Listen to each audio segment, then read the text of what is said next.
Hello students, आज हम लोगों का टॉपिक है quantum mechanical relativistic contribution for fine structure of hydrogen. Basically previous class में आप लोगों ने फाइन स्ट्रक्चर ऑफ हाइड्रोजन में टर्म शिफ्ट के बारे में पढ़ा था। और टर्म शिफ्ट हम लोगों ने डायरेक्ट एलएस कपलिंग सबसे पहला जो हमारा वो था, तो हम लोगों ने सबसे पहले ये देखा था कि स्पिन ऑर्बिट कपलिंग के द्वारा जो हम लोगों ने टर्म शिफ्ट निकाला था। टर्म शिफ्ट बेसिकली क्या होता है, एक स्टेट से दूसरे स्टेट में शिफ्ट करते हैं जब स्पिन ऑर्बिट इंटरेक्शन की वजह से जब कोई इलेक्ट्रॉन जो है एक स्टेट से दूसरे स्टेट में शिफ्ट करता है, तो वो जो शिफ्टिंग होती है उसी को टर्म शिफ्ट कहते हैं। नहीं, उसके बाद मैंने आपको बताया था, उसके बाद हम क्वांटम मैकेनिकल रिलेटिविस्टिक कंट्रीब्यूशंस भी उसमें हमने ऐड करे थे, तो आज हम लोग वही पढ़ेंगे। तो बेसिकली ये चीज़ आप समझो कि चूँकि मैं आपको आपके सिलेबस के अकॉर्डिंग पढ़ा रही हूँ, तो आपके सिलेबस में fine structure of hydrogen atom जो है उसमें डायरेक्ट ये क्वांटम मैकेनिकल रिलेटिविस्टिक कंट्रीब्यूशन का डायरेक्ट फॉर्मूला है, क्योंकि ये क्वांटम मैकेनिकल टर्म्स इसमें बहुत ज़्यादा आएंगे। इसमें हैमिल्टोनियन आएगा, इसमें पर्टर्बेशन आएगा। तो चूँकि आप लोगों ने क्वांटम मैकेनिक्स नहीं पढ़ा है और क्वांटम मैकेनिक्स आप लोगों का पार्ट थर्ड में है और अभी आप लोग सेकेंड ईयर में हो, बीएससी सेकेंड ईयर में, आप लोगों को बीएससी थर्ड ईयर में क्वांटम मैकेनिक्स पढ़ने को मिलेगा। तो अगर मैं अभी आपको समझा भी देती हूँ तो भी आप सिर्फ कंफ्यूज होगे और कुछ नहीं होगे।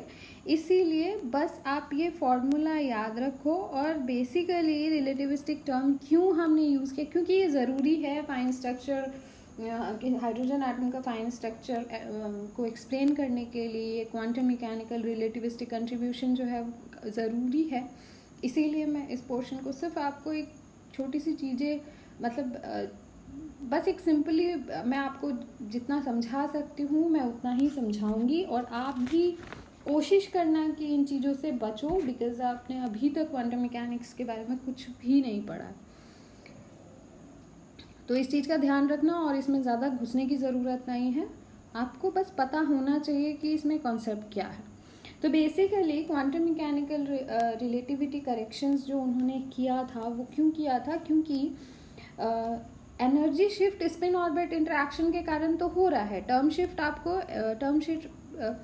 आपको मिल रहा है, बट उसके अलावा भी एनर्जी शिफ्ट हो रहा है अगर हम क्वांटम मैकेनिकली रिलेटिविटी करेक्शन अगर हम उसमें करते हैं। तो वो करेक्शन क्या होता है, वो करेक्शन बेसिकली हम लोग ये कहते हैं कि चूँकि इलेक्ट्रॉन रिवॉल्व कर रहा है और वो एक रिलेटिविस्टिक इफेक्ट दे रहा है, एक रिलेटिविस्टिक इफेक्ट दे रहा है, और रिलेटिविस्टिक इफेक्ट जो है वो क्वांटम मैकेनिकल हमें मिलता है। तो उस रिलेटिविस्टिक इफेक्ट के कारण क्या होता है, relativistic effect is important as it produces energy shift in the hydrogen atom.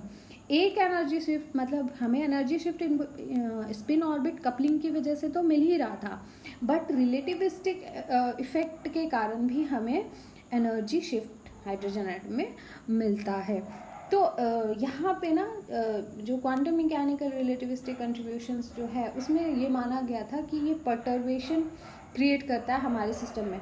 अब आप पर्टर्बेशन बहुत जगह आप पढ़ोगे, जब बुक पढ़ने लगोगे तो आपको पर्टर्बेशन बहुत सारे जगह जहाँ भी क्वांटम मैकेनिकल इफेक्ट आएंगे, जहाँ भी क्वांटम मैकेनिकल करेक्शन आएगा, वहाँ आपको पर्टर्बेशन टर्म आएगा। तो एकदम सिंपल लैंग्वेज में आप समझो, पर्टर्बेशन मीनिंग है आपका एक तरह से डिस्टर्बेंस, कोई भी स्टेट है उसको डिस्टर्ब कर देना, उसको पर्टर्बेशन कहते हैं। ठीक है, कोई भी एक सिस्टम चल रहा है और उसको आपने थोड़ा सा डिस्टर्ब कर दिया तो उसको कहते हैं पर्टर्बेशन।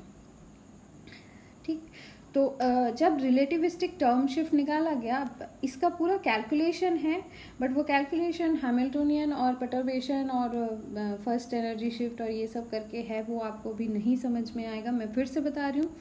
इसीलिए डायरेक्ट ये आप याद रखना कि ये जो लास्ट टर्म है वो किस पे डिपेंड कर रहा है। ठीक है, तो जो टर्म शिफ्ट हमारा आएगा वो डेल्टा टी आर से हमने डिनोट किया है, और टी आर से हमने डिनोट किया है और वो निकल के हमारा ये आया। तो जो टर्म शिफ्ट हमारा निकल के आया बिकॉज ऑफ टी आर का मतलब रिलेटिविस्टिक करेक्शन या फिर रिलेटिविस्टिक कंट्रीब्यूशन हम यहाँ पे कंसीडर कर रहे हैं। ठीक है,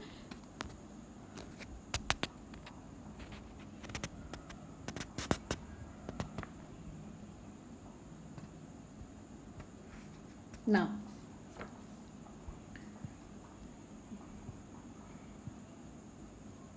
देयरफॉर तब टोटल जो आपका हो जाएगा, देयरफॉर अगर मैं टोटल की बात करूं तो टोटल आपका जो टर्म शिफ्ट हो जाएगा वो क्या हो जाएगा, हम लोगों ने पहले जो निकाला था एलिस कपलिंग के द्वारा और प्लस टी आर, यहाँ आर नहीं लिखा है मैंने, यानी कि पहला आपका हो जाएगा स्पिन ऑर्बिट इंटरेक्शन की वजह से, therefore the total term shift due to spin orbit interaction and relativistic effect is delta t is equal to delta TLS plus delta TR। यहाँ पे R होगा, यहाँ पे मैं मिस कर गई, यहाँ मैं यहाँ लिख देती हूँ TR। तो ये हो जाएगा आपका स्पिन ऑर्बिट इंटरेक्शन के कारण और ये हो जाएगा रिलेटिविस्टिक। तब दोनों को ऐड किया गया तो ये हमारा फाइनल रिजल्ट आया। ठीक है, नाउ अब क्या करेंगे, हम इसके स्टेट्स निकालेंगे, स्टेट निकालेंगे और देखेंगे कि क्या जो ट्रांजिशन हो रहा है एच अल्फा जो लाइन है मैंने ऑलरेडी आप लोगों को पढ़ाया हुआ है, जो हमारा विजुअल है वो N3 से N2 पे होगा ट्रांजिशन और 5 ट्रांजिशन हमें मिलेंगे। तो बेसिकली हम अब देखेंगे कि इसमें S, J और L की वैल्यू क्या क्या होगी। For N is equal to 2, L is equal to for n is equal to 2, L is equal to 0, S is equal to half obviously and J is equal to L plus half और L minus half, तो J की एक ही value होगी। तो हमारा state क्या हो जाएगा, this multiplicity is your 2, n की वैल्यू 2, S और J की वैल्यू हाफ। ना for L is equal to 1, S is equal to half, हमारे पास जो दो J की वैल्यू आएगी, J is equal to L minus half is equal to half और J is equal to L plus half is equal to 3/2। तो हमारे पास दो स्टेट होंगे।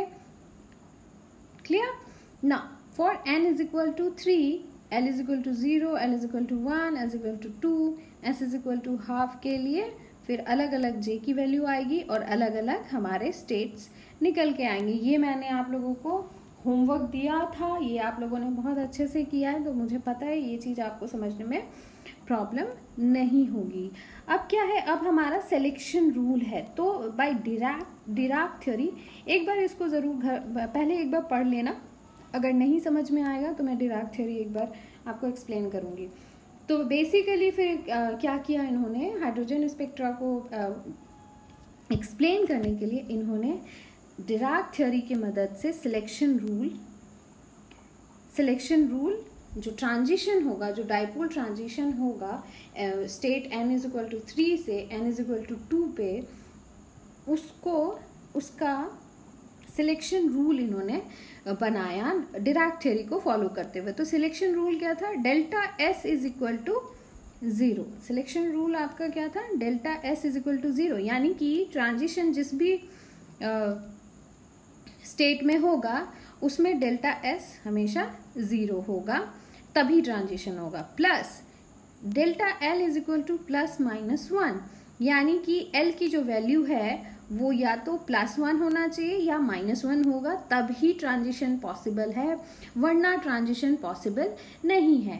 And the third one is your delta J is equal to 0 और +-1, यानी कि जहाँ पे भी J की वैल्यू, दोनों J की वैल्यू मतलब J1 - J2 अगर 0 होगा या +1 या -1 होगा, तभी मतलब ये तीनों रूल अगर एक साथ सेटिस्फाई करेगा तभी ट्रांजिशन होगा, तभी आपको अल्फा लाइन या फिर हाइड्रोजन का जो फाइन स्ट्रक्चर है, फाइन लाइन है, वो आपको मिलेगा, वरना नहीं मिलेगा। तो फाइन स्ट्रक्चर, अब यहाँ पे आप गौर से देखो, जो मैंने ट्रांजिशन बनाया यहाँ obviously delta S is equal to 0 ही होगा, delta S is equal to 0। पहला ट्रांजिशन हम ये वाला एक मिनट, हम ये ट्रांजिशन देखते हैं, ठीक है।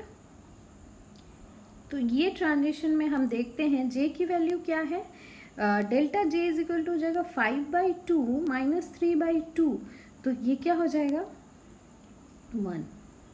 ट्रू। नाउ अब हम एल की वैल्यू देखेंगे, एल क्या हो जाएगा यहाँ पे, डी के लिए एल की वैल्यू क्या है, delta L is equal to 2 और पी के लिए 1, तो क्या हो जाएगा 1। तो देखो delta S is equal to 0, delta J is equal to 1, delta L is equal to 1, तो यानी कि ये ट्रांजिशन फॉरवर्डन नहीं है, ये ट्रांजिशन होगा। ठीक है, उसी तरह अब हम चेक करते हैं ये ट्रांजिशन,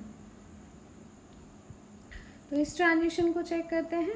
डेल्टा एस सभी में 0 होगा क्योंकि हमें पता है डेल्टा एस की वैल्यू हाफ ही है, तो half minus half is your half. तो ना अब हम दोबारा से चेक करते हैं ना, this is delta S is equal to 0, delta L जो है वो क्या हुआ है, P से, हम हमेशा ध्यान देना P से S पे जा रहा है, तो P is your 1 and L is your for S L is your 0, तो ये भी हो गया 1।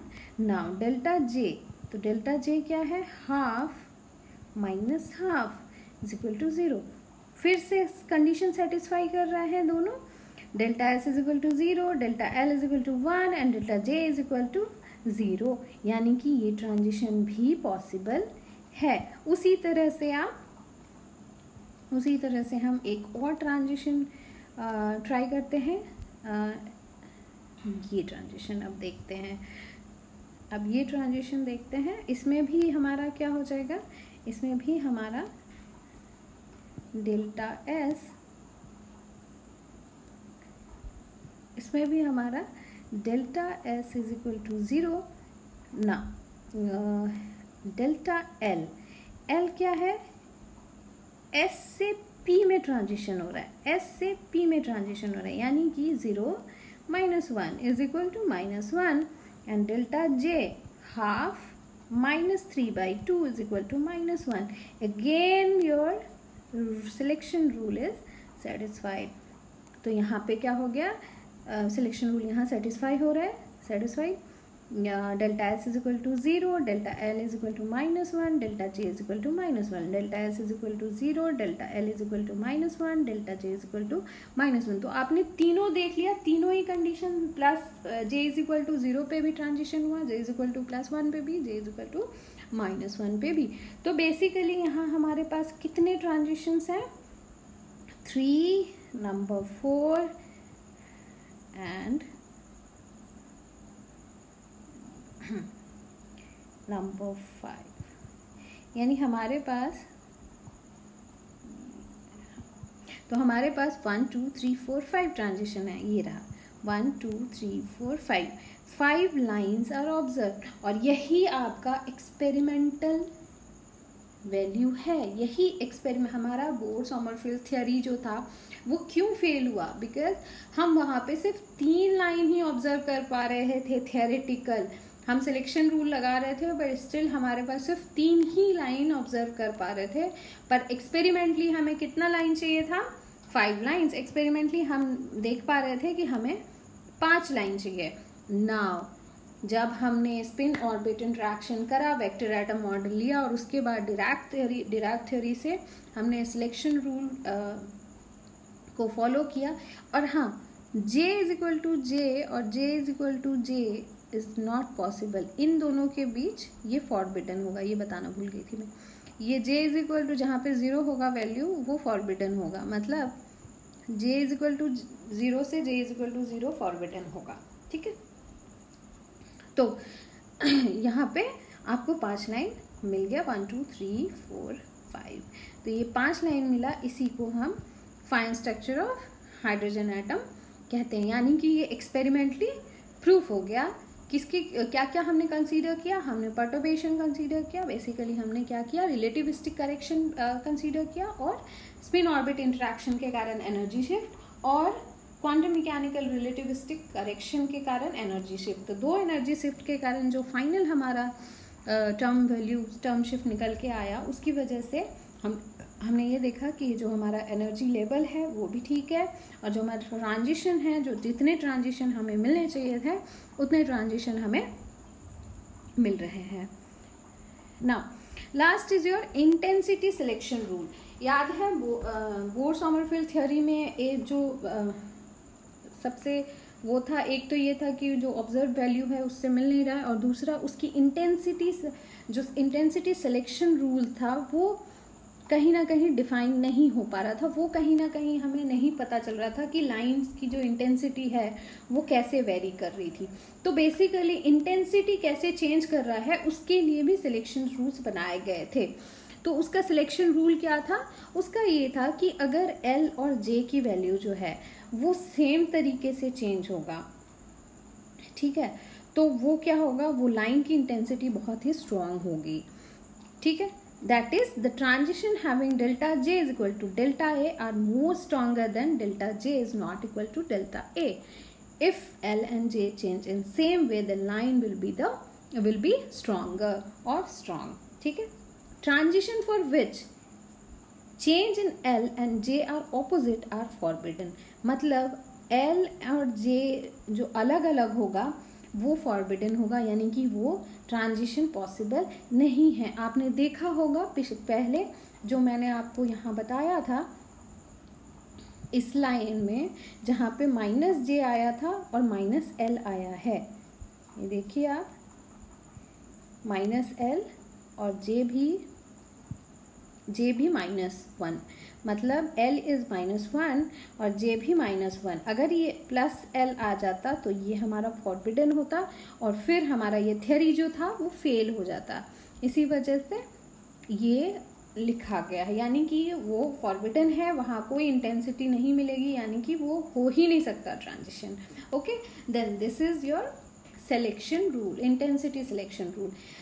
अगर इसकी समरी बोली जाए, समरी तो ये होगा, अगर हमारे पास delta L is equal to 1 है और delta J is equal to L is equal to -1 है और J इज इक्वल टू भी -1 है, तो वो जो इंटेंसिटी उसकी होगी वो स्ट्रॉन्गेस्ट होगी, सबसे ज़्यादा इंटेंसिटी होगी।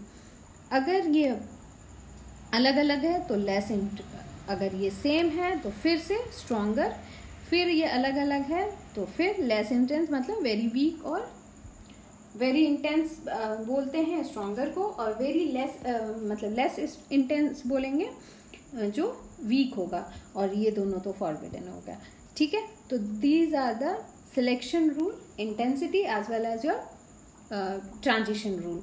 तो हमेशा इस रूल्स को याद रखना है आपको, भले आप टर्म शिफ्ट का फॉर्मूला भूल जाओ, बट जो मेन इम्पॉर्टेंट है वो ट्रांजिशन, क्योंकि आपको सिलेक्शन रूल होगा तभी आपको ट्रांजिशन के बारे में पता लगेगा। और ये जो है वो ट्यूटोरियल में भी आपको मैं दूंगी, ये न्यूमेरिकल्स में भी आता है, इवन कॉम्पिटिटिव एग्जाम्स में ये जो पोर्शन है, बेसिकली जो ट्रांजिशन रूल है, ये जो पोर्शन है ना, ये सबसे ज़्यादा इम्पॉर्टेंट है। तो इसको हमेशा याद रखना, और ये निकालना, ये कैसे निकालते हैं, ये कैसे निकालना है, एक minute,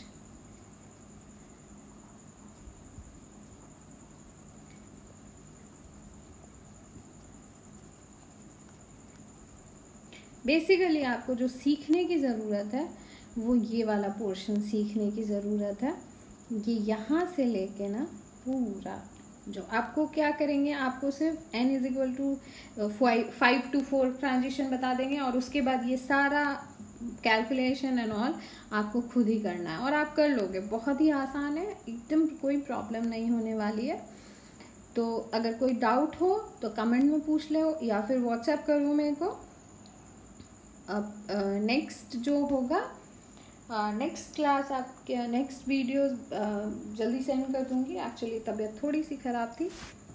okay then, thank you, आज के लिए इतना ही।